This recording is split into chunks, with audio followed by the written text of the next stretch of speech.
ಪ್ರಿಯಾಂಕಾ ಖರ್ಗೆ ರಾಜೀನಾಮೆ ನೀಡಲೇಬೇಕು ಅಂತೇಳಿ ಒಂದು ದೊಡ್ಡ ಹೋರಾಟ ನಡೀತಾ ಇದ್ದಾರೆ. ಬಹುತೇಕ ಗುತ್ತಿಗೆದಾರರು ಕೆಲಸ ಮಾಡಿದ್ರು ಕೂಡ ಬಿಲ್ಗಳಾಗ್ತಾ ಇಲ್ಲ ಅನ್ನೋಂಥದ್ದು ಕೂಡ ಇದೆ. ಹೌದಾ ಸರ್? ರಾಜ್ಯದಲ್ಲಿ ಸರ್ಕಾರದಲ್ಲಿ ದುಡ್ಡು ಇದೆಯಾ ಇಲ್ಲ ಅಥವಾ ಏನು? ಅಲ್ಲ, ನೀವು ಅದಕ್ಕೆ ಯಾಕೆ ಮೂಲಕ್ಕೆ ಯಾಕೆ ಹೋಗಲ್ಲ? ನೀವು ಬರೀ ಬಿಲ್ ಅಷ್ಟೇ ಕೇಳ್ತೀರಾ?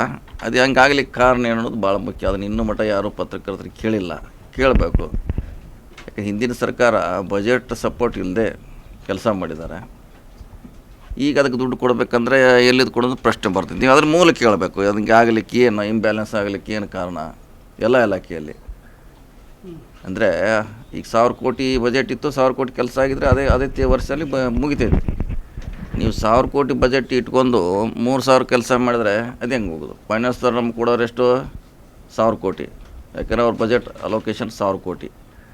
ಇನ್ನು ಹಿಂದಿನ BJP ಸರ್ಕಾರ ಅದಕ್ಕೆ ಫೈನಾನ್ಸ್ ಸಪೋರ್ಟ್ ಇಲ್ಲದೆ, ಬಜೆಟ್ ಸಪೋರ್ಟ್ ಇಲ್ಲದೆ ಕೆಲಸ ಮಾಡಿದ್ರೆ ಈ ಸಮಸ್ಯೆ ಎಲ್ಲ ಕಡೆ ಉದ್ಭವ ಆಗಿದೆ.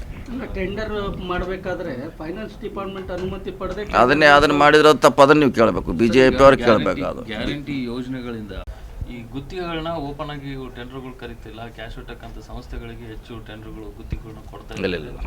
ನಮ್ಮ ಇಲಾಖೆಯಲ್ಲಿ ನಾವು ಓಪನ್ ಆಗಿ ಕರಿತೀವಿ, ನಮ್ಮ ಇಲಾಖೆಯಿಂದ ಕರಿತೀವಿ, ಓಪನ್ ಪಾರ್ಟಿಸಿಪೇಟ್ ಮಾಡಿದ್ರೆ. ನಮ್ಮಲ್ಲಿ ಆ ರೀತಿ ಯಾವುದಿಲ್ಲ. ಬೇರೆ ಇಲಾಖೆ ಇದ್ರೆ ಇರ್ಬೋದು, ನನಗೆ ಗೊತ್ತಿಲ್ಲ. ನಮ್ಮ ಇಲಾಖೆಯಿಂದನೇ ಟೆಂಡರ್ ಮಾಡ್ತೀವಿ. ಬಿಲ್ಗಳು ಆಗದಿರೋದು ಏನಕ್ಕೆ ಕಾರಣ? ಅದೇ ಹೇಳಿದಿಲ್ಲ. ಮತ್ತೆ ಇದೇ ನೀವು ಸ್ಟಡಿ ಮಾಡ್ಬೇಕಂದ ಬುಕ್ಲೆಟ್ ತೊಗೊಂಡು ಸ್ಟಡಿ ಮಾಡಬೇಕು. ಎಷ್ಟು ಬಜೆಟ್ ಇತ್ತು, ಇವರೆಷ್ಟು ಕೆಲಸ ಮಾಡಿದಾರೋ, ಅದಕ್ಕೆ ಇದೆಲ್ಲ ಇಂಬ್ಯಾಲೆನ್ಸ್ ಆಗಿದೆ. ಇದನ್ನೆಲ್ಲ ಸರಿ ಮಾಡಲಿಕ್ಕೆ ಮೊನ್ನೆ ಉತ್ತರ ಕೊಟ್ಟರಲ್ಲ, ಎಲ್ಲಿ CM ಅವರು ಬೆಳಗಾವಿ ಬಜೆಟ್ನಲ್ಲಿ ಇದು ಯಾಕಾಗಿದೆ ಅಂತ ಉತ್ತರ ಕೊಟ್ಟಿದ್ದಾರೆ. ಸ್ವಲ್ಪ ಸಮಯ ಬೇಕಾಗ್ತದೆ ಪೇಮೆಂಟ್ ಮಾಡಲಿಕ್ಕೆ. ಮಾಡ್ತೀವಿ. ಸರಣಿ ಬಾಣತಿಯರ ಸಾವುಗಳಾಗ್ತವೆ.